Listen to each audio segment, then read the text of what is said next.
Hey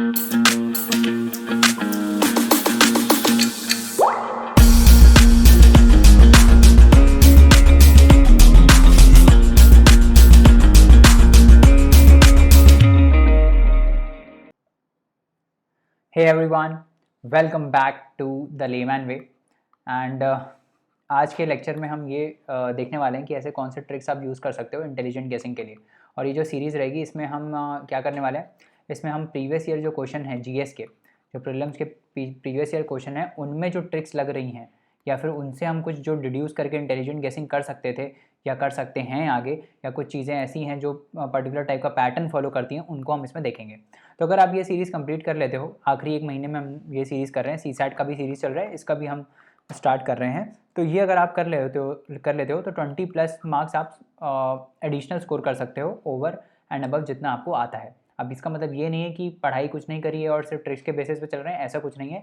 पढ़ाई आपको करनी पड़ेगी, है ना। नॉलेज तो है ही आपकी, उसको यूज़ करके थोड़ा बहुत नॉलेज, थोड़ा बहुत इंटेलिजेंट गेसिंग कैसे कर सकते हो वो हम देखने वाले हैं इसमें, है ना। तो ये मत समझ लेना कि भाई इसको पढ़ लिया तो हमको अपना कोर्स रिवाइज करने का ज़रूरत नहीं है, ऐसा नहीं है। कोर्स तो रिवाइज करने का ज़रूरत है ही आपको, प्लस इंटेलिजेंट गेसिंग कैसे करनी है वो हम इस कोर्स में सीखेंगे। तो इन वीडियोस के थ्रू मकसद यही है कि आपको प्रीवियस ईयर क्वेश्चंस के थ्रू ये बताया जाए कि कैसे ट्रिक्स एप्लीकेबल होती हैं और क्या क्या आप चीज़ यूटिलाइज कर सकते हो, right. And if you are new to this channel, do not forget to like, share, subscribe and also recommend this videos to your fellow aspirants as well, है ना। चलिए जल्दी से आगे बढ़ते हैं। और इसके साथ साथ एक और मैं बात बता देता हूँ कि सीसैट मास्टर सीसैट का एक चैलेंज हमने लॉन्च किया है, जिसमें हम सीसैट मास्टर करा रहे हैं 7 डेज़ में। So go and check out this course. इसके अलावा इकोनॉमिक्स का भी फ्री चैलेंज उस पर है वेबसाइट पे, सो please go and look at that also. इसमें मैक्रो इकोनॉमिक्स के सारे बेसिक कंसेप्ट हमने इसमें कवर कराए हैं। सो लास्ट ईयर काफ़ी क्वेश्चंस इसमें से आए थे, 80% क्वेश्चन इसी में से थे। So please go and check this out, please पढ़ो इसको, मैक्रो इकोनॉमिक्स के कंसेप्ट को समझो एंड हमको भी फीडबैक दो कि कोर्स कैसा है, करेक्ट। तो चलिए जल्दी से आगे बढ़ते हैं और आज हम स्टार्ट करते हैं अपना लेक्चर, जो कि है ट्रिक्स फॉर इंटेलिजेंट गेसिंग इन यूपीएससी प्रीलिम्स। तो कैसे आप इंटेलिजेंट गेसिंग कर सकते हो वो हम इस क्वेश्चन को देखेंगे by doing previous year question. तो चलो पहला क्वेश्चन देखते हैं हम चल के। द कॉन्स्टिट्यूशन ऑफ इंडिया क्या बोल रहा है पहला, no high court shall have jurisdiction to declare any central law to be constitutionally invalid. मतलब कोई भी हाई कोर्ट जो है वो किसी भी लॉ को, any central law to be constitutionally invalid, again an extreme statement. कोई भी सेंट्रल लॉ को हाई कोर्ट जो है वो इनवैलिड डिक्लेयर नहीं कर सकता। ये तो सरासर गलत स्टेटमेंट है, क्योंकि सुप्रीम कोर्ट और हाई कोर्ट दो ही ऐसे फॉर्मर जुडिशरी के इंस्टीट्यूशन हैं जिनके पास बहुत पावर है ना। तो वो कर सकते हैं, डेफिनेटली कर सकते हैं ना। तो पहला क्वेश्चन गलत हो गया। An amendment to the constitution of India can not be called into question into supreme court of India, ये भी गलत है। कोई भी चीज़ जुडिशरी जो है किसी भी चीज़ का रिव्यू कर सकती है, कोई भी चीज़ का जुडिशरी रिव्यू कर सकती है। तो ऐसा तो कुछ है ही नहीं कि ऐसा तो कुछ भी अमेंडमेंट हो जाएगा, है ना। इंदिरा गांधी के टाइम पे यही तो हुआ था, कुछ भी अमेंडमेंट कर दिया था, समझ में आ रहा है। तो उसी को हटाने के लिए तो जुडिशरी बहुत ही एक्टिव रहती है ना। आप ऐसे नहीं कर सकते कि कुछ भी कॉन्स्टिट्यूशन कर दो। अगर कुछ भी है, अगर बहुत ही वेग चीज़ आपने अमेंड करी है तो जुडिशरी उसको क्वेश्चन कर सकती है ना। जुडिशियल रिव्यू होता है उसका, ठीक है। तो ये भी गलत हो गया। तो क्या आंसर हो गया, डी हो गया, सिंपल, ठीक है। 83 देखते हैं। With the reference to the cultivation of kharif crops in India in the last 5 years, पिछले 5 सालों में, मतलब 2000 आपके 14 से लेकर 19 तक, ठीक है। 19 में पेपर आया था तो 19 तक की बात कर रहा है ये, ठीक है। लास्ट जो कल्टीवेशन है खरीफ क्रॉप्स का इन India in the last 5 years, consider the following. Area under the rice is the highest. अब मेरे को बताओ, राइस जो है वो नॉर्थ इंडिया में भी लोग कितना खाते हैं, साउथ इंडिया में तो राइस ही खाते हैं, चाहे वो वेस्ट हो चाहे वो ईस्ट हो, हर जगह राइस खाते हैं लोग। तो डिमांड बहुत होगा राइस का, डिमांड बहुत होगा तो कल्टीवेशन हाईएस्ट होगा राइस का, राइट। तो पहला हो गया सही, पहला सही हो गया। तो हम कुछ एलिमिनेट कर सकते हैं, हाँ कर सकते हैं, ये कर सकते हैं। अब हमको पता है कि थर्ड भी सही है ना। थर्ड भी सही है तो थर्ड में दिमाग नहीं लगाएंगे। अब या तो सेकंड है या तो 4 में हमको देखना है कि कुछ अगर है क्या। दूसरा देखते हैं। Area under the cultivation of jowar is more than that of oil seeds. पता नहीं, इतना डिटेल में शायद कोई ना पढ़ता हो ज्वार और ऑयल सीड्स का कितना है, तो डाउट कैटेगरी में डाल देते हैं। चौथा क्या बोल रहा है, एरिया अंडर शुगर किन कल्टीवेशन हैज स्टेडीली डिक्रीज्ड। ऐसा हो सकता है क्या, कहीं भी अगर आपको ऐसा स्टेटमेंट मिल जाए ना, this has steadily increased, steadily decreased, तो ये सब में ना थोड़ा आप कॉन्शियस हो जाया करो, क्योंकि स्टेडी कोई चीज़ बहुत कम होती है, समझ में आ रहा है। इंडिया का पॉपुलेशन लगातार बढ़ रहा है, ठीक है। डिमांड हमेशा बढ़ेगा, चाहे वो राइस हो, चाहे वो शुगर केन हो, चाहे कुछ भी हो, ठीक है। आपका डिमांड हमेशा बढ़ेगा क्योंकि आपका पॉपुलेशन बढ़ रहा है, ठीक है। और स्टेडीली तो इसलिए भी नहीं हो सकता क्योंकि कितने फैक्टर्स होते हैं, स्टडी होने के लिए हर फैक्टर स्टडी होना चाहिए तभी स्टेडीली इंक्रीज या डिक्रीज होता है ना। आपका क्लाइमेट चेंज ना हो, ड्राउट ना आए कभी पिछले 5 सालों में, है ना, सूखा ना पड़े, तभी तो ये सब एग्रीकल्चर तभी तो सस्टेन कर पाएगा जब ये सब नेचुरल इवेंट्स ना हो। मतलब कभी एल नीनो नहीं आ रहा है ना, कभी कुछ आ रहा है, मतलब ये सब तो हो ही सकता है ना। एल नीनो हर 7 साल में आ जाता है, ठीक है। तो ये तो बहुत मुश्किल है कि ये जो शुगर केन कल्टिवेशन है स्टेडीली डिक्रीज हुआ होगा, ठीक है। हो सकता है इंक्रीज हो गया, हो सकता है अभी बीच में पॉपुलेशन बढ़ गई हो और फिर डिमांड बढ़ गया हो तो फिर इंक्रीज होने लगा हो, है ना, हेल्थ कॉन्शियस हो गए लोग, जो भी है कुछ भी है, स्टेडीली कभी इंक्रीज और डिक्रीज नहीं होता, ठीक है। तो फोर्थ हो गया गलत। फोर्थ अगर गलत हो गया तो आप वैसे भी हटा सकते थे, तो उसका आंसर हो गया ए, ठीक है। मतलब मैं ये नहीं बोल रहा हूँ कि स्टेडीली वाले जो स्टेटमेंट होते हैं वो हमेशा गलत होते हैं, बट जनरली जो ट्रेंड होता है ना वो most of the time zigzag zigzag होता है। जहाँ पिछले हम पास्ट पेपर से एनालिसिस कर सकते हैं वो यही कर सकते हैं कि स्टडी वाले जो ऑप्शंस होते हैं जनरली दे आर रॉन्ग, ठीक है। जनरली जैसे extreme statements are generally wrong ना, वैसे ये स्टेडली वाले स्टेटमेंट्स जनरली रॉन्ग होते हैं, ठीक है। तो क्या हो गया, इसका आंसर 1 हो गया, ए, मतलब सॉरी ए 1 एंड 3, ठीक है। आगे बढ़ते हैं। Consider the following statements. Purchasing power parity exchange rates are calculated by comparing the prices of the same basket of goods and services in the different countries, ठीक है। In terms of PPP dollars India is the 6th largest economy in the world, ये तो गलत हो गया, है ना, 6th तो है ही नहीं, इंडिया वैसे भी 5th है अभी फिलहाल। बट पीपीपी टर्म्स मतलब परचेजिंग पावर पैरिटी का क्या मतलब होता है कि मान लो मेरे को यूएस में एक कप ऑफ कॉफ़ी खरीदना है और मेरे को इंडिया में एक कप ऑफ कॉफ़ी खरीदना है, तो कितना मेरे को पैसा देना पड़ेगा। मान लो मेरे को एक कप ऑफ कॉफ़ी यूएस में खरीदने के लिए $2 देना पड़ रहा है, ठीक है। और मेरे को यहाँ पे खरीदने के लिए एक कप ऑफ कॉफ़ी लेट से 50 रुपये देना पड़ रहा है। तो मेरा परचेसिंग पावर पैरिटी की अगर हम हिसाब में कंपेयर करें तो $1 का वैल्यू हो जाएगा 25 रुपये। समझ में आ रहा है। बट एक्चुअली में कितना है, एक्चुअली में तो 70 और 75 रुपीज़ के आसपास चलता है ना, है ना। तो परचेसिंग पावर पैरिटी में जो है अपनी इकोनॉमी अच्छी है, समझ में आ रहा है, क्योंकि हमारे में स्टैंडर्ड ऑफ लिविंग थोड़ा कम है, चीज़ें सस्ती मिलती हैं, ठीक है। तो वो यही बोल रहा है कि this are calculated by comparing the prices of the same basket, मतलब कॉफ़ी ली, एक कॉफ़ी ली, उसी को हमने कंपेयर किया दोनों कंट्रीज़ में। हाँ तो ये चीज़ सही है, बट 6th लार्जेस्ट नहीं है क्योंकि पीपीपी के टर्म्स में इंडिया 3rd लार्जेस्ट है ना। तो था पीपी के टर्म्स में तो इंडिया का जो रेटिंग है वो बेटर है, ठीक है। तो ये इसका क्या आंसर क्या हो जाएगा, ए, ठीक है। आगे बढ़ते हैं। Among the agriculture commodities imported by India, India कुछ एग्रीकल्चर कमोडिटीज़ इंपोर्ट करता है। Which on the following account for the highest imports, किस में सबसे ज़्यादा इंपोर्ट है, कौन सी चीज़ सबसे ज़्यादा इंपोर्ट होती है पिछले 5 सालों में हुई है, ठीक है। चलो देखते हैं। स्पाइसेस, स्पाइसेस इंडिया इंपोर्ट करता है, नहीं। स्पाइसेस तो इनफैक्ट इंडिया एक्सपोर्ट करता है। स्पाइसेस एंशिएंट टाइम से स्पाइसेस ही तो हैं जो इंडिया के बहुत अच्छे हैं। स्पाइसेस हो गया, फ्रूट्स इंडिया इंपोर्ट करता है, पल्सेस, दालें, दालें इंडिया में कितना मैक्सिमम प्रोडक्शन है पल्सेस का, तो इनफैक्ट इंडिया लार्जेस्ट प्रोड्यूसर है, ठीक है। तो वो भी एक्सपोर्ट करता है, इंपोर्ट क्यों करेगा। बचा वेजिटेबल ऑयल्स। तो अगर आप थोड़ा बहुत न्यूज़ फॉलो करते होगे तो आपको पता होगा कि इंडिया जो है वो पाम ऑयल इंपोर्ट करता है, राइट, मलेशिया से और आपका ये इंडोनेशिया से ये पाम ऑयल इंपोर्ट होता है, और मैक्सिमम रिक्वायरमेंट जो पाम ऑयल का है वो इंपोर्ट के थ्रू ही आता है, ठीक है। तो इसका आंसर हो जाएगा वेजिटेबल ऑयल्स। और अगर नहीं भी मालूम था कि ये इंपोर्ट करता है तो बाकी 3 तो डेफिनेटली इंपोर्ट नहीं करता है, मतलब इंपोर्ट डेफिनेटली नहीं करता क्योंकि ये तो एक्सपोर्ट्स करता है ना। अभी कितना न्यूज़ में रहता है कि भाई बनाना का पूरा एक ट्रेन कैरेज जो है वो मिडिल ईस्ट में गया, या फिर स्पाइसेस का गया, ये सब आता रहता है न्यूज़, है ना। आगे बढ़ते हैं। In the context of polity which one of the following would you accept as the most appropriate definition of liberty, ये अच्छा क्वेश्चन है। बेसिक्स पे क्वेश्चन है कि लिबर्टी से आप क्या समझते हो, व्हाट इज़ लिबर्टी, ठीक है। लिबर्टी क्या होता है। अब इसके ऑप्शंस पढ़ते हैं। Protection against the tyranny of political rulers, नहीं, ये ऐसा मैच नहीं कर रहा। एब्सेंस ऑफ रिस्ट्रेंट, ये हो सकता है, ठीक है। लिबर्टी यही होता है ना। एब्सेंस ऑफ रिस्ट्रेंट एक चीज़ होती है लिबर्टी में, ठीक है, कि हमारे पास फ्रीडम हो अपॉर्चुनिटीज़ को एक्सप्लोर करने का, चीज़ें एक्सप्लोर करने का अपॉर्चुनिटीज़ हो, फ्रीडम हो। तो फ्रीडम होगा तो रिस्ट्रेंट नहीं होगा, ठीक है, ये हो गया। Opportunities to do whatever one likes, again an extreme statement, whatever one likes. मेरे को कल को किसी का मर्डर करना है तो मेरे पास क्या लिबर्टी होनी चाहिए वो चीज़ की, नहीं। हमेशा चेक्स एंड बैलेंसेस पे काम करता है ना इंडियन कॉन्स्टिट्यूशन। लिबर्टी का मतलब ये थोड़ी होता है कुछ भी कर लो, है ना। तो ये गलत हो गया, ये गलत हो गया। चौथा देखते हैं। Opportunity to develop oneself fully, this is a good statement.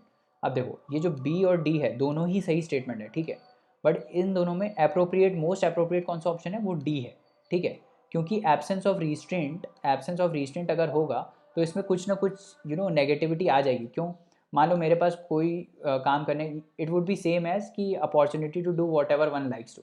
मेरे पास किसी चीज़ का रेस्ट्रेंट अगर नहीं है, ठीक है, मेरे पास अगर किसी चीज़ का रेस्ट्रेंट नहीं है तो मैं तो अपने मन का मालिक हूँ ना, मैं तो कुछ भी करूँगा फिर, है ना, अगर मेरे ऊपर किसी चीज़ का रेस्ट्रेंट नहीं है, ठीक है। तो ये जनरल जनरल मीनिंग है, but it is not something कि वो एक्चुअली में डिस्क्राइब कर रहा है कि लिबर्टी क्या है। लिबर्टी क्या होता है कि आपके वो मतलब सबको ऐसी अपॉर्चुनिटी मिले कि वो अपने आप को फुली डेवलप कर पाए, है ना, आपका डेवलपमेंट हो, that is what is called liberty, कि आपको अपॉर्चुनिटी मिले। ऐसा ना हो कि आपको भाई लेट से आपको आर्टिस्ट बनना है, आपको आर्टिस्ट बनना है बट आपके घर वाले आपको इंजीनियर बनने के लिए फोर्स कर रहे हैं, ठीक है, तो आपके पास उस चीज़ में लिबर्टी नहीं है, समझ में आ रहा है।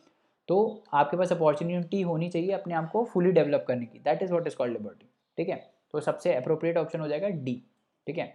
अब आप देखो, अगर इसको जल्दी जल्दी में मारते ना तो आप बी मार के आ जाते, आप नीचे पढ़ते ही नहीं अगर जल्दी जल्दी में मारोगे, बट ऐसा नहीं करना, ठीक है। इसमें सबसे एप्ट ऑप्शन चूज़ करना था तो वो डी हो गया, ठीक है। आगे बढ़ते हैं, चलिए नेक्स्ट क्वेश्चन देखते हैं। क्या है next question? Which one of the following is not the most likely major the government or the RBI takes to stop the slide of the Indian rupee. मतलब क्या है इसका, कि मान लो $1 अगर मेरा 70 रुपीज़ है ना, तो अगर वही $1 जो है वो 100 रुपीज़ हो जाएगा, तो हम बोलेंगे कि रुपए जो है स्लाइड कर गया, स्लाइड मतलब गिर गया है, डिप्रिशिएट कर गया है ना, यही मतलब होता है। तो मेरे को बताओ ये एक्सचेंज रेट मेंटेन कैसे होता है, कि इकोनॉमी में कुछ डॉलर होता है ना, और कुछ रुपीज़ होता है, ठीक है। तो जितना डॉलर है और जितना रुपीज़ है वो अगर बराबर मतलब स्टेबल है, जितना डॉलर इकोनॉमी में है और जितना रुपी है तो ये स्टेबल रहेगा। अगर मान लो डॉलर बहुत कम हो गया, अगर मान लो डॉलर बहुत कम हो गया तो क्या होगा, डॉलर का डिमांड बढ़ जाएगा, है ना, और उसका रेट बढ़ जाएगा। तो पहले अगर मेरे को 70 रुपीज़ में $1 मिल रहा था, अब वो 100 रुपीज़ में $1 मिलेगा, ठीक है। तो डॉलर कम नहीं होना चाहिए इकोनॉमी में।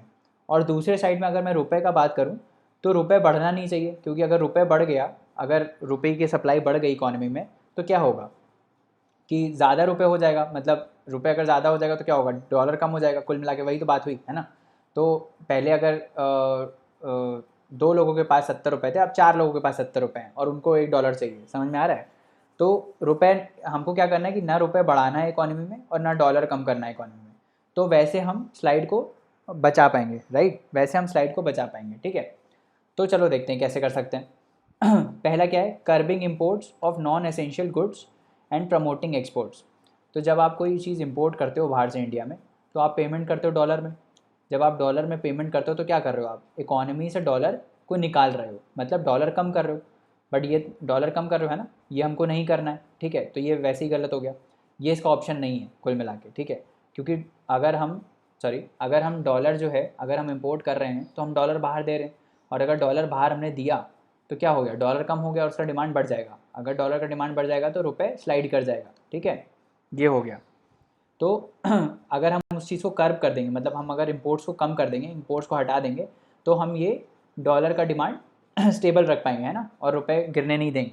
तो ये सही चीज़ है, ये करेगा सरकार, ये कम करने के लिए। दूसरा क्या है, encouraging Indian borrowers to issue rupee denominated masala bonds. Masala bonds क्या होते हैं, मसाला बॉन्ड्स क्या होते हैं कि भाई मान लो गवर्नमेंट को 140 रुपीज़ का लोन लेना है, ठीक है, गवर्नमेंट को 140 रुपीज़ का लोन बाहर से लेना है, तो गवर्नमेंट मसाला बॉन्ड इशू करती है कि आप हमको दीजिए, मतलब पैसा दीजिए। तो बाहर वाला इन्वेस्टर क्या करेगा, $2 दे देगा, क्योंकि अभी $1 इज़ हाउ मनी 70 रुपीज़, तो वो $2 देगा, $2 इंडियन इकोनॉमी में आएगा, ठीक है। बट क्या होगा, जब गवर्नमेंट रीपे करेगी ना इस लोन को, तो वो 140 रुपीज़ में रीपे करेगी, वो $2 रीपे नहीं करेगी, वो 140 रुपीज़ रीपे करेगी, समझ में आ रहा है। तो इसमें एक्सचेंज रेट का फ्लक्चुएलिटी जो है वो ये जो फॉरेन इन्वेस्टर है वो बियर करता है, समझ में आ रहा है। तो इकोनॉमी में जो पैसा आ रहा है वो तो डॉलर में ही आ रहा है, वो तो डॉलर में ही आ रहा है, बट रीपेमेंट रुपए में होता है, ये है मसाला बॉन्ड, ठीक है। तो अगर हम डॉलर इकोनॉमी में बढ़ा देंगे, डॉलर अगर हम इकोनॉमी, हमारा मेन मकसद क्या है स्टेबल करने का, कि हमको डॉलर को इंक्रीज़ करना है और रुपीज़ को इंक्रीज़ नहीं होने देना है ना, रुपीज़ को इंक्रीज़ नहीं होने देना है, रुपीज़ डिक्रीज़ हो जाए तो चलेगा, ठीक है। तो इस केस में क्या हो रहा है, इस केस में डॉलर इंक्रीज़ हो रहा है, तो हाँ ये भी कर सकते हैं हम। तीसरा क्या है, easing conditions relating to external commercial borrowing. अगर एक्सटर्नल कमर्शियल बोरोइंग्स की कंडीशन ईज कर दी तो बाहर से ज़्यादा लोन इंडिया में आएगा, बाहर से अगर ज़्यादा लोन इंडिया में आएगा तो डॉलर का सप्लाई फिर बढ़ जाएगा, तो फिर से ये एक्सचेंज रेट हम रुपी का स्लाइड को हम वो कर पाएंगे, मतलब प्रिवेंट कर पाएंगे। चौथा क्या है, following an expansionary monetary policy. Expansionary monetary policy क्या होता है? जिसमें रुपीज़ का हम इन्फ्यूज़ करते हैं इकोनॉमी में, हम रुपीज़ इन्फ्यूज़ करते हैं इकोनॉमी में, मतलब रुपए बढ़ा रहे हैं, बट हमको बढ़ाना थोड़ी है रुपए, हमको तो स्टेबल रखना है या फिर डिक्रीज़ करना है।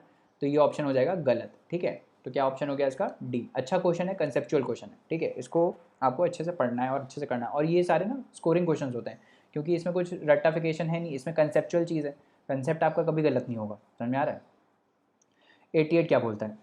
Which of the following adopted a law on data protection and privacy for its citizens known as general data protection regulation in April 2016 and started implementation. अब ये तो करंट अफेयर का क्वेश्चन है, पता है तो पता है, नहीं पता तो नहीं पता है। आगे बढ़ते हैं, कंसेप्चुअल क्वेश्चन देखते हैं। The reserve bank of India RBI जो है उसका recent directive relating to the storage of payment data, payment system data, popularly known as data दिक्कत, डेटा दिक्कत, command the payment system providers that they shall ensure that entire data relating to payment system operated by them are stored in system only in India। अब extreme statement है, but हम फिर से देखेंगे, क्योंकि ऐसा नहीं कि हर एक एक्सट्रीम स्टेटमेंट गलत होती है, हम पढ़ेंगे। ये क्या बोल रहा है कि फिजिकली जो है सारा डेटा इंडिया में ही स्टोर होना चाहिए। वैसे जो ये चल रहा है डेटा स्टोरेज का चीज़ चल रहा है, उसमें गवर्नमेंट ने यही बोला था कि जो आप डेटा स्टोर कर रहे हो वो इंडिया के अंदर फिजिकली लोकेटेड सर्वर में ही आप स्टोर करोगे। समझ में आ रहा है? आप कहीं बाहर स्टोर नहीं करोगे, ये था प्रपोजल, ठीक है। तो इसमें वो यही बोल रहा है, they shall ensure that entire data relating to the payment system operated by them are stored in a system only in India, ठीक है, इंडिया में ही स्टोर होना चाहिए। दूसरा देखते हैं, they shall ensure that the systems are owned and operated by public sector enterprises. ये तो गलत है, ऐसा कुछ नहीं है कि वो जो फैसिलिटी है जहाँ पे डेटा स्टोर हो रहा है वो सिर्फ PSUs मैनेज करेंगे, ये तो बकवास है, ऐसा कुछ नहीं है। तो 2 गलत है, 2 गलत है तो ये हट गया। थर्ड भी देख लेते हैं, they shall submit the consolidated system audit report to the CAG of India at the end of calendar year. अब कैग थोड़ी इस चीज़ को ऑडिट करेगा, समझ में आ रहा है? कैग तो बड़ी पोस्ट है, ये डेटा स्टोरेज से डील नहीं करेगा, समझ में आ रहा है? तो इसका आंसर हो जाएगा ए। समझ में आ रहा है? आगे बढ़ते हैं।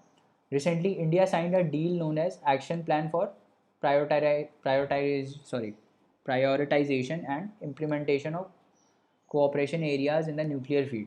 विच ऑफ द फॉलोइंग किसके साथ ही साइन किया है? अच्छा, अब defence cooperation area nuclear field के साथ कौन? अब ये उसमें रिसेंटली किया होगा तो बात है, अब पता नहीं, ये करंट अफेयर का क्वेश्चन है, कोई लॉजिक लगेगा नहीं इसमें। आगे बढ़ते हैं। The money multiplier in an economy increases with which of the following. ये अच्छा क्वेश्चन है ना? मनी मल्टीप्लायर क्या होता है? 1/r, r इज CRR है ना, CRR को डिक्रीज़ करेंगे तो मनी मल्टीप्लायर बढ़ेगा। देखते हैं, इंक्रीज़ तो नहीं है, डिक्रीज़ करना पड़ेगा। Increase in the banking habit of the population, yes, ये सही है। क्यों? कैसे काम करता है मनी मल्टीप्लायर? आप बैंक में जाके डिपॉजिट करते हो पैसा, ठीक है, बैंक वो अपने एसेट में शो कर देता है, ठीक है, फिर यही पैसा आगे जाता है, फिर आदमी बैंक में सबमिट करता है। तो फिर जैसे मान लो यहाँ से 100 रुपये आया, ठीक है, 100 रुपये आया और इसने 10 रुपये CRR रख दिया, ठीक है, तो 90 रुपये आगे जाता है ना, और 100 रुपीज़ इसमें शो होता है, ठीक है। फिर ये 90 रुपीज़ आगे जाता है, फिर इसमें से ये 9 रुपये रखेगा, है ना, 81 रुपीज़ आगे लेंड करेगा। तो ऐसे कर करके ये ऐड अप होता जाता है। तो जितना लोग डिपॉजिट करेंगे उतना मनी मल्टीप्लाई होगा, है ना, उतना मनी मल्टीप्लाई होगा। तो increasing in banking habit of the population उसी से होगा, राइट। SLR का तो कोई रोल नहीं है और पॉपुलेशन का भी कोई रोल नहीं है ना, तो इसका आंसर हो जाएगा बी, ठीक है। आगे बढ़ते हैं। 91 क्या बोल रहा है? इन the context of digital technologies for entertainment consider the following. In augmented reality, a stimulated environment is created and physical world is completely shut down. In virtual reality, images generated from a computer are projected onto the real life objects and the surroundings. अब देखो, फिर से मैंने बोला ना कि UPSC का क्या होता है कि ऑप्शन इंटरचेंज कर देता है। एक्चुअली वर्चुअल रियलिटी ये होता है, वर्चुअल रियलिटी में क्या होता है, आपका फिजिकल इन्वायरमेंट आइसोलेट हो जाता है, आपको ऐसा लगता है कि हम कहीं और हैं, है ना, जो आप चीज़ देख रहे हो आपको लगता है आप वहीं पे प्रेजेंट हो, आपका फिजिकल इन्वायरमेंट चेंज हो जाता है ना। तो ये तो वर्चुअल रियलिटी का डेफिनेशन है, ना कि ऑगमेंटेड रियलिटी का। ऑगमेंटेड रियलिटी इज़ दिस, जहाँ पे आप इमेजेस जो है वो करते हो, इमेजेस प्रोजेक्ट करते हो। तो 1 भी गलत हो गया, 2 भी गलत हो गया। अब 1 और 2 गलत कर दो, 1 गलत, 2 गलत। अच्छा, अभी इसमें इन्होंने ऑप्शन अच्छा नहीं दिया है। अब इसमें 3 और 4 है, अब 4 तो सही है, 3 देख लेते हैं। Augmented reality allows individuals to be present in the world and improves the experience using the camera of the smartphone और द PC। हाँ, यही होता है ना, आप वर्ल्ड में रहते हो, है ना, आप एक्चुअल वर्ल्ड में रहते हो, बट आपका एक्सपीरियंस चेंज होता है उस चीज़ का, है ना, यही है ऑगमेंटेड रियलिटी, ठीक है। आगे बढ़ते हैं। 92 क्या बोल रहे हैं? द वर्ड डेनिसोवियन इज समटाइम्स, अब ये उस समय न्यूज़ में था तो है 93 देखते हैं, with the reference to the recent developments in the science, again a current affair question है ना, तो ये करंट अफेयर्स का क्वेश्चन है, हम लोग ये नहीं लेंगे। देख लेते हैं एक बार। Functional chromosomes can be created by joining segments of DNA from the cells of different species. Pieces of artificial functional DNA can be created in laboratories. अच्छा, इसमें नॉट करेक्ट पूछा है। ओके चलो ये कर लेते हैं, क्योंकि इसमें क्या है, एलिमिनेशन करना है, देखते हैं हम कर पाते हैं कि नहीं इसको। Pieces of artificial functional DNA can be created in laboratories, yes, laboratories में तो कुछ भी आजकल क्रिएट हो जाता है ना, इनफैक्ट हम ऑर्गन्स भी बनाने लगे है ना, सेल से ऑर्गन बन जाते हैं लेबोरेटरीज में, तो ये तो हो ही सकता है। A piece of DNA taken out from an animal cell can be made to replicate outside a living cell in a laboratory. Yes, हो सकता है, हम यही तो करते हैं आजकल, यही कर रहे हैं ना, सेल से ऑर्गन बना रहे हैं, यही हो सकता है। Cells taken out from the plants animals can be made to undergo cell division in a laboratory petri. Yes, हो सकता है।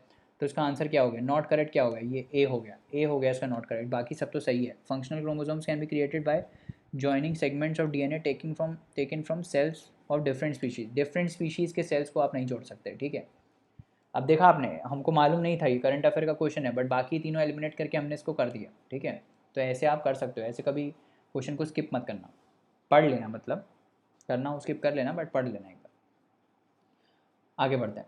अ डिजिटल सिग्नेचर इज, जो डिजिटली आप डॉक्यूमेंट साइन करते हो वो क्या होता है, इलेक्ट्रॉनिक सिग्नेचर होता है ना, इलेक्ट्रॉनिक साइन करते हो, आपका अथॉरिटी आ जाता है उस पर, है ना, तो वो क्या है, an electronic record that identifies A certifying authority. Yes, certifying authority, आप सर्टिफाई कर रहे हो तो आपका सिग्नेचर लगेगा, है ना, सही है, वन सही है, वन अगर सही है तो या तो वन है या तो तीनों है। आगे देख लेते हैं। Use to serve as a proof of identity of an individual to access information or server on the internet. Yes, सही है, एज अ प्रूफ यूज़ होता है कि भाई ये आप ही का डॉक्यूमेंट है, आपने वो प्रूफ रीड कर दिया उसको साइन करके, ठीक है, तो आंसर क्या हो गया, डी हो गया, ठीक है। आगे बढ़ते हैं। In the context of wearable technology, wearable जो आप पहन सकते हो, ठीक है, जैसे आप रिस्ट बैंड पहनते हो या वॉच वाला पहनते हो ना, स्मार्ट वॉच पहनते हो, वो वियरेबल टेक्नोलॉजी है। Which of the following task is are accomplished by wearable devices. अब wearable devices are again a futuristic technology, ठीक है, तो बहुत चीज़ें हो सकती हैं इससे, हम बैक ऑफ द माइंड पे वो रखेंगे। पहला क्या है, location identification of a person, yes हो सकता है, आप जीपीएस इंसर्ट कर दो, हो सकता है। Sleep monitoring of person, yes, ये तो होता ही है आजकल, स्लीप मॉनिटर होती है, कितने घंटे आप सो रहे हो, जो स्मार्टफोन्स हैं या आपकी वॉचेज़ हैं वो कर देती हैं। Assisted the hearing impaired person, yes हो सकता है, अगेन 1 2 3 क्वेश्चन है ना, 1 2 3 सब सही है, अनलिमिटेड पोटेंशियल है इसका, ठीक है। आगे बढ़ते हैं, लास्ट स्लाइड है, क्या बोल रहा है, RNA interference technology has gained popularity in the last few years. Why? It is used in developing gene silencing therapies. अच्छा, it can be used in developing therapies for the treatment of cancer. हो सकता है ना, again a futuristic technology, RNA interference, है ना, तो क्या है, ये तो सही है, टू तो सही है, टू अगर सही है तो या तो ए है या तो बी है, ठीक है, या तो ए है या तो बी है। अब देख लेते हैं, और it can be use to develop hormone replacement therapies. अच्छा, it can be use to produce crop plants that are resistant to viral pathogens. हो सकता है, है ना, हो सकता है, तो सबसे ज़्यादा ऑप्शन जिसमें सही हो वो मार दो, 1 2 4, है ना, 1 2 4, जहाँ सबसे ज़्यादा ऑप्शन सही हो वो मार दो, क्योंकि फ्यूचरिस्टिक टेक्नोलॉजी अनलिमिटेड पोटेंशियल है इसका, समझ में आ रहा है। अगर 1 2 3 4 होता तो हम 1 2 3 4 भी मार देते, ठीक है, और उसमें वो सही होता, समझ में आ रहा है, ऐसे ऑप्शन सेट होते हैं। अब अगर इसमें देखो, अब again this is a very dicey thing, most of the questions में ऐसा होता है, ठीक है। अब ये आप कैलकुलेटेड रिस्क ले सकते हो, मैं ये तो नहीं बोल रहा हूँ 100% होता ही है ऐसा, है ना, बट इस टाइप से कर सकते हो, ठीक है। Recently scientist observed a merger of giant black holes, black hole का मर्जर हुआ, what is the significance of this observation. Higgs boson particles were detected, नहीं, ब्लैक होल एक्चुअली जब ब्लैक होल मर्ज होते हैं ना तो ग्रेविटेशनल वेव्स रिलीज होती हैं, ठीक है, ये साइंस एंड टेक में लोग पढ़ते हैं, मतलब जो अभी रिसेंट टेक्नोलॉजीज़ आ रही हैं उनमें वो ब्लैक होल्स को आइडेंटिफाई कैसे करते हैं। अगर आपको पता होगा कि ब्लैक होल आइडेंटिफाई कैसे होते हैं, तो वो बेसिकली जो ब्लैक होल से ग्रेविटेशनल वेव्स निकलती हैं ना, उसको ये लोग कैप्चर करते हैं, तो ही हम ब्लैक होल को आइडेंटिफाई कर पाते हैं, समझ में आ रहा है, तो इसका आंसर है ग्रेविटेशनल वेव्स, ठीक है, ब्लैक होल को हमने डिटेक्ट ही ऐसे किया है, समझ में आ रहा है। आगे बढ़ते हैं, नेक्स्ट क्वेश्चन देखते हैं। Which of the following are the reasons for the occurrence of multi drug resistance in microbial pathogens in India, ठीक है, जो माइक्रोबियल पैथोजेंस हैं उसमें ड्रग रेजिस्टेंस हो जाती है, मतलब कि जो पैथोजन आपको अटैक कर रहा है वो जो आप ड्रग ले रहे हो उसके रेजिस्टेंस है, मतलब उसको कुछ हो नहीं रहा, हम ड्रग देते हैं ना, मतलब जब भी आपको बैक्टीरिया अटैक करता है तो हम एंटीबायोटिक देते हैं, ठीक है, तो जब एंटीबायोटिक काम नहीं करता है, ठीक है, उस बैक्टीरिया पे, तो उसको हम बोलते हैं ड्रग रेजिस्टेंट हो गया, मतलब उसका कोई इफेक्ट नहीं पड़ रहा है। तो ये क्यों होता है, ये पूछ रहा है कि ये क्यों होता है कि कुछ पैथोजेंस जो हैं वो ड्रग के रेजिस्टेंट हो जाते हैं, ऐसा क्यों होता है, ठीक है।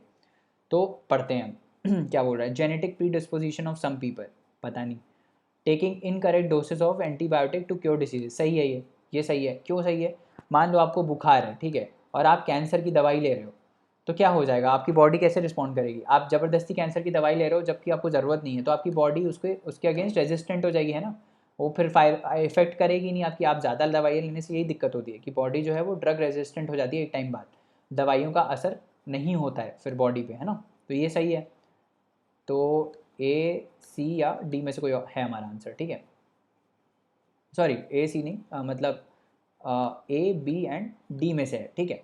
आगे बढ़ते हैं, यूजिंग एंटीबायोटिक्स इन लाइव स्टॉक फार्मिंग, येस हो सकता है लाइव स्टॉक की फार्मिंग में जब आप ज़्यादा एंटीबायोटिक्स यूज़ करते हो तो उनकी बॉडी जो है वो रेजिस्टेंट हो जाती है ना, और फिर जो उनके प्रोडक्ट्स होते हैं उन वो भी कोई फ़ायदा नहीं करते उस चीज़ में, समझ में आ रहा है। लाइव स्टॉक की फार्मिंग जब होगी तो आप खाते भी तो हो वही चीज़, ठीक है, तो पैथोजन रेजिस्टेंट हो जाते हैं, कहीं से भी रेजिस्टेंट आए, चाहे वो आपकी बॉडी से आए चाहे वो लाइव स्टॉक से आए, है ना, पैथोजन तो कहीं भी आ सकता है ना, आप कैटल में भी आ सकता है और आपके में भी आ सकता है सेम पैथोजन। तो 3 भी हो गया। अब या तो बी है या तो डी है, ठीक है। अब देखते हैं बी और डी में से कोई एक ऑप्शन है, सॉरी। अब चौथा क्या है, मल्टी क्रोनिक डिसीजेज इन सम पीपल, अब बहुत ज़्यादा किसी इंसान को डिसीजेज हैं, ठीक है, तो उससे क्या ड्रग रेजिस्टेंट आएगा, नहीं उससे नहीं आएगा। अब डिसीजेज को क्योर करने के लिए वो ड्रग देंगे, ठीक है, तो वो तब तक काम करेगा जब तक उसको डिसीज़ है ना। अगर आपको डिसीज़ नहीं हो तब भी आप वो दवाई ले रहे हो तब दिक्कत है, समझ में आ रहा है। तो फोर्थ हट गया, आंसर हो गया बी, ठीक है। थोड़ा सा टफ क्वेश्चन है बट ठीक है, मतलब एलिमिनेशन से थोड़ा लॉजिक लगा के कर सकते हो, ठीक है। What is Cas9 CRISPR Cas9 आपने सुना होगा, CRISPR Cas9 gene editing technology है ये, है ना, तो जीन एडिटिंग में काम आता है, कहीं है जीन एडिटिंग, यही है ए ऑप्शन है इसका, जीन एडिटिंग में काम आता है, ठीक है। आखिरी क्वेश्चन देखते हैं, which of the following statement is not correct, कौन सी स्टेटमेंट करेक्ट नहीं है। Hepatitis B virus is transmitted much like HIV, okay. Hepatitis B unlike hepatitis C does not have a vaccine, hepatitis B की तो vaccine आती है, इतना हमको पता है, हेपेटाइटिस बी की तो वैक्सीन आती है ना, तो ये तो गलत हो गया, डेफिनेटली गलत हो गया, बचपन में हेपेटाइटिस बी की वैक्सीन लगी थी, है ना, तो बी आंसर हो गया, बाकी पढ़ने की ज़रूरत ही नहीं है, ठीक है। तो हमने ये वाला भी कंप्लीट कर लिया है 2019 का। अगर आप चाहते हैं कि हम ऐसे बाकी भी लेक्चर्स का कंप्लीट करें 2018 2017, तो कमेंट करके ज़रूर बताइए हमको सेक्शन में, तो हम फिर और आगे करेंगे। बट 2 साल का बताने के लिए काफ़ी एक्सटेंसिव है ये। आगे हम वो वाले क्वेश्चन डिस्कस करेंगे जिसमें और ट्रिक्स यूज़ हो रही हैं, कुछ कुछ ट्रिक्स इसमें कवर नहीं हो पाई हैं, है ना, तो वो हम आगे और लेक्चर्स में देख लेंगे, ठीक है। तो मतलब जब तक आप प्रीलिम्स देने जाओगे उससे पहले आपको सारी ट्रिक्स हम एक PDF में अरेंज करके दे देंगे, और आप वो उसको एक बार देख के चले जाना कि at the back of the mind आप ये रख लेना वो ट्रिक्स, ताकि आप अच्छे से सॉल्व क्वेश्चन कर पाओ। और अभी जब आप मॉक सॉल्व कर रहे हो तो उसमें भी ये ट्रिक्स को अप्लाई करना आप स्टार्ट करिए, ठीक है, और देखिए कि मतलब कैसे सॉल्व हो रहा है नहीं हो रहा है ना।